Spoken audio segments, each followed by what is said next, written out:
बुजुर्ग और दिव्यांग व्यक्तियों के टीकाकरण के लिए उनके घरों के नजदीक कैंप लगवाकर उनका टीकाकरण किया जाएगा। सभी नागरिकों से अपील की जाती है कि उनके आसपास रहने वाले दिव्यांग व्यक्तियों को कोविड-19 के टीकाकरण के लिए नजदीकी कैंप तक ले जाने में उनकी मदद करें। अपना और अपने परिवार का टीकाकरण करवाएं। हम सुरक्षित, देश सुरक्षित। राष्ट्रीय स्वास्थ्य मिशन, स्वास्थ्य विभाग, हरियाणा द्वारा जनहित में जारी।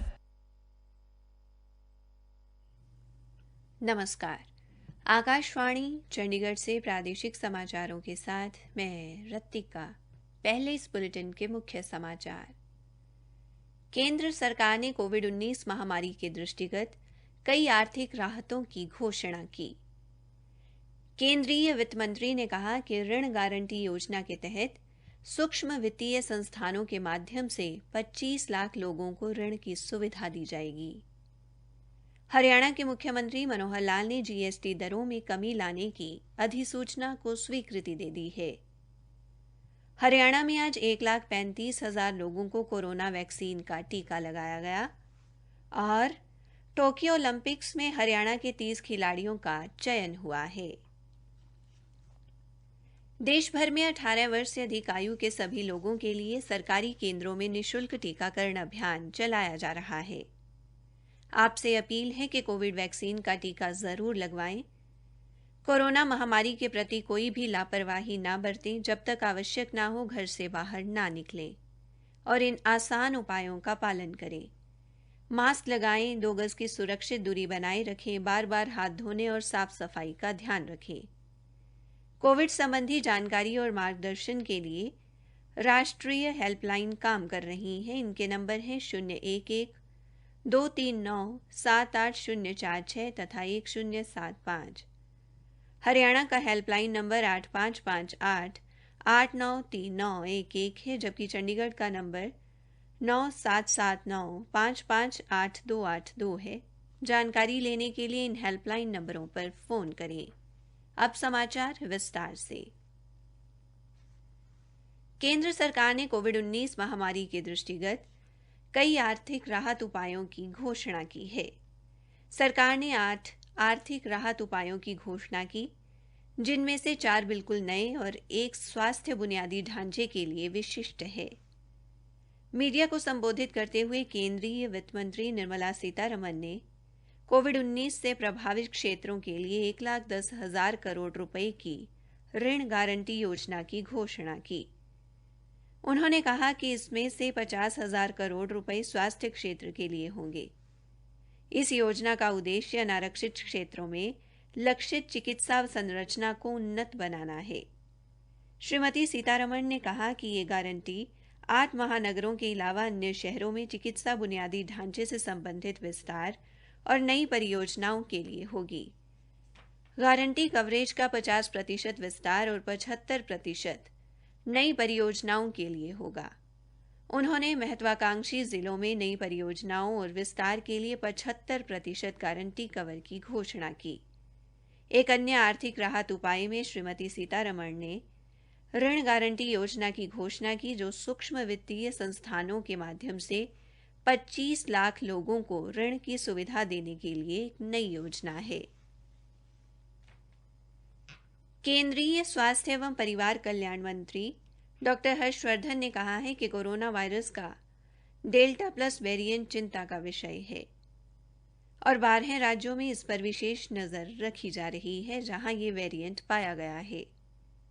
आज मंत्रियों के समूह की 29वीं बैठक को संबोधित करते हुए केंद्रीय मंत्री ने कहा कि वैज्ञानिक इस वायरस की गंभीरता और रोग संचरण क्षमता के बारे में अध्ययन कर रहे हैं।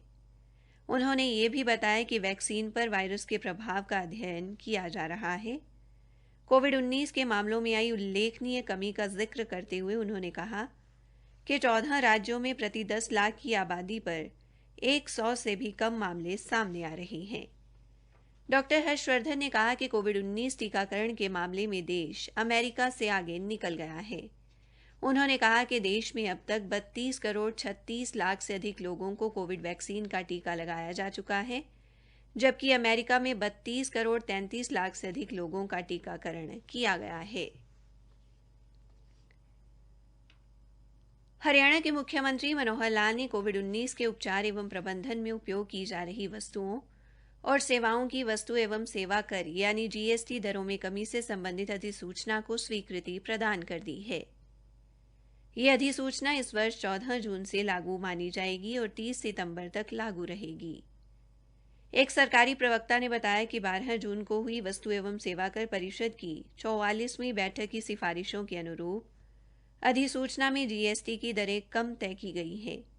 अधिसूचना के अनुसार 2 दवाओं टोसिलीजुमाब और एम्फोटेरिसिन बी पर वस्तु एवं सेवा कर नहीं लगेगा।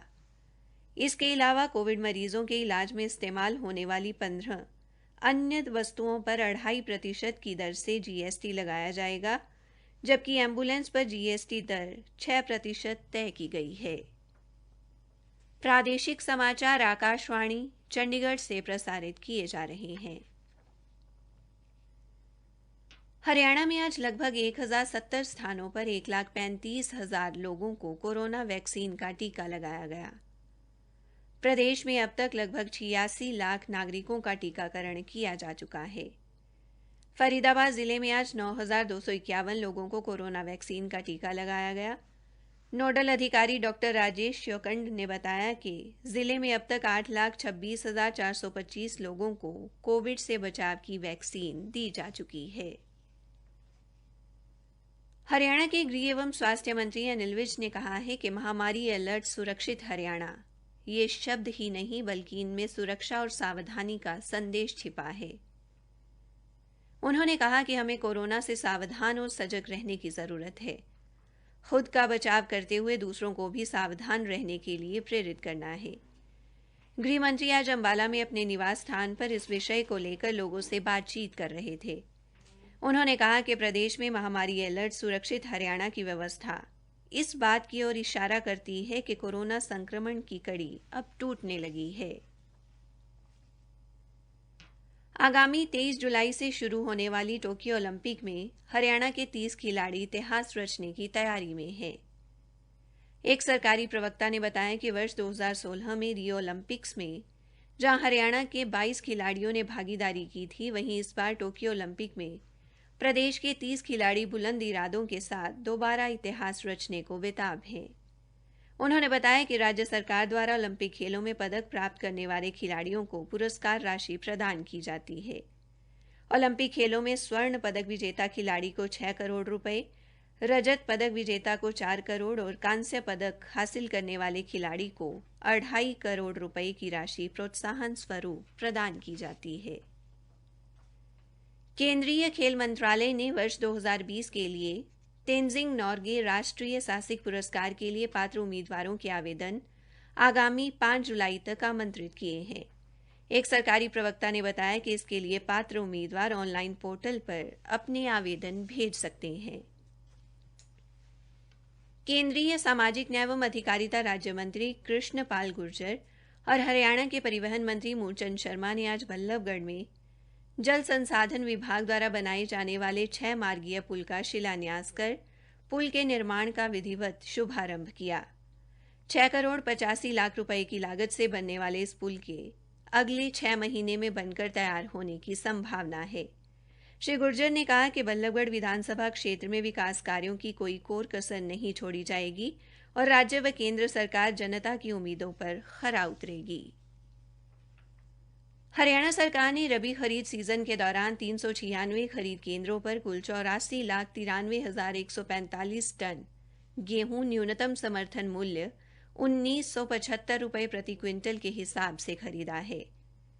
प्रवक्ता ने बताया कि जिन किसानों का भुगतान अब तक बकाया है, उनसे अनुरोध है कि वे अपने बैंक खाते की पासबुक की फोटो प्रति जिला खाद्य आपूर्ति नियंत्रक या जिला मजिस्ट्रेट कार्यालय में जमा करवा दें ताकि उनका भुगतान अतिशीघ्र करवाया जा सके। अंत में मुख्य समाचार एक बार फिर।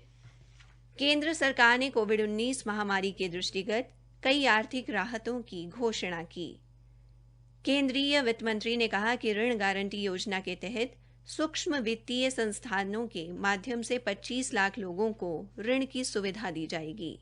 इसी के साथ प्रादेशिक समाचार समाप्त हुए।